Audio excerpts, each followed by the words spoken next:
Hello Slapafish community, welcome back to another World Tanks console video. So in this video, I'm going to be driving the tier 10 Chinese tank destroyer that you can get from the Frontline season pass. And it's going to be the level 100 and you're going to need the season pass for it. So this is a tier 10 Chinese tank destroyer that is lightly armored. And there's nothing really special about the tank. And it's just fun overall. Is it going to be overpowered or like break the matchmaker when everybody starts getting this tank? No. It's just a fun tank destroyer. And you can play it as a secondary frontline tank. Or you can be in the back lines and use its camo. It's decent camo. And be back there. So it does 650 damage per shot and stuff like that. So I'm also going to be doing something a little bit different this video. Also, if you like this video, consider subscribing because it's free and helps the channel out a ton. So yeah. The new thing I'm going to be doing is comparing it to all the other tier 10 tank destroyers in the game. So there are 21 tank destroyers, tier 10 tank destroyers in the game. For this list, I'm going to be using 23 tank destroyers because I split the Waffenträger 100 into two tanks because it's two different guns, and so for the Foch 155. So yeah. For the list, there's 23 tanks, but in reality, there's only 21 tier 10 tank destroyers. So let's go over a little bit of the stats of the 114 SP2. So the the 114 does 650 damage per shot, which puts it 16th on damage, which the average damage for tier 10 tank destroyers is 790. Its penetration is 273, which puts it 19th on penetration. The average penetration for tier 10 tank destroyers is 290. Premium penetration is 329, but that puts it on 17th on premium penetration. Average penetration is 359.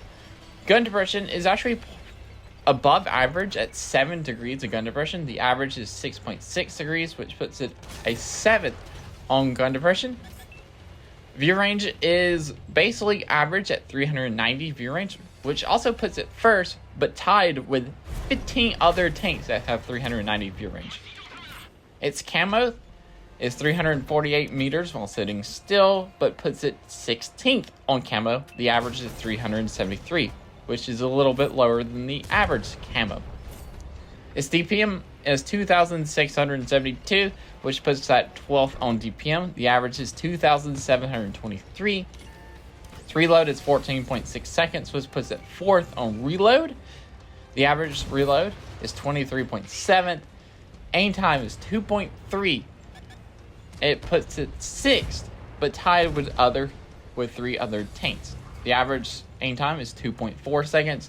Accuracy is where this tank has aim time and accuracy is where this tank gets in its own.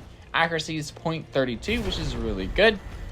Puts it 5th, but tied with the Object 263. The average is 0.35. So as you can see, it's either real below average or just barely above average. The only places that it sticks out is the accuracy and aim time. Yeah. Well, pretty much just the accuracy at 0.32. See, there's nothing really special about this tank. It's big. It has really no armor. It has okay armor. But it also has 2,000 hit points, which is a lot.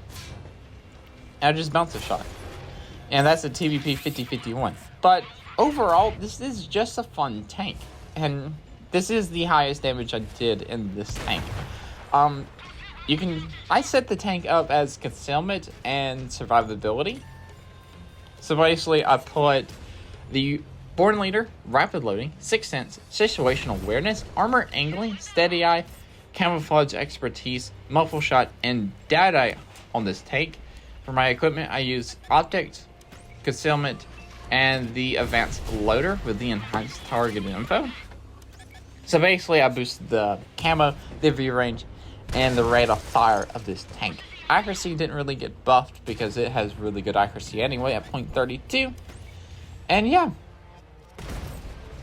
Overall, I do like this tank. It's nothing special, but it's just fun. It's a nice free tank destroyer. But it's just fun. I don't know what else to say about this tank. Nothing special, but it's just a fun tank destroyer that does 650 damage. That's not going to break the matchmaking when this tank gets released. Well, when everybody gets this tank in a couple of weeks. So yeah. As you can see, it's not very fast. I also didn't go over the mobility of this tank. The mobility is 45 forward, 18 reverse with a power to weight ratio of 15.56, which has a decent forward speed at 45. So yeah, there's that. Swing by turret, aim for the Shaska. Shaska's invisible, but I killed Shaska anyway. Ruthless killed itself, and there's only 3 tanks left. Waffen Traeger 100, the TVP 5051, and the other tank. Oh, the WZ. And there's a upside down TVP 5051. So yeah. It's got the... So, I put the armor angly on here because 650 alpha, when you come out, you want to, like, poke and do 650 alpha, but when people are shooting at you, when you have no armor, you want to take as little as coming in as you possibly can. So make that 2,000 hit points survive a little bit longer. So that's it for this video. Remember, like, comment, and subscribe. Also, remember, Slapafish, because war is not, and peace out. See ya.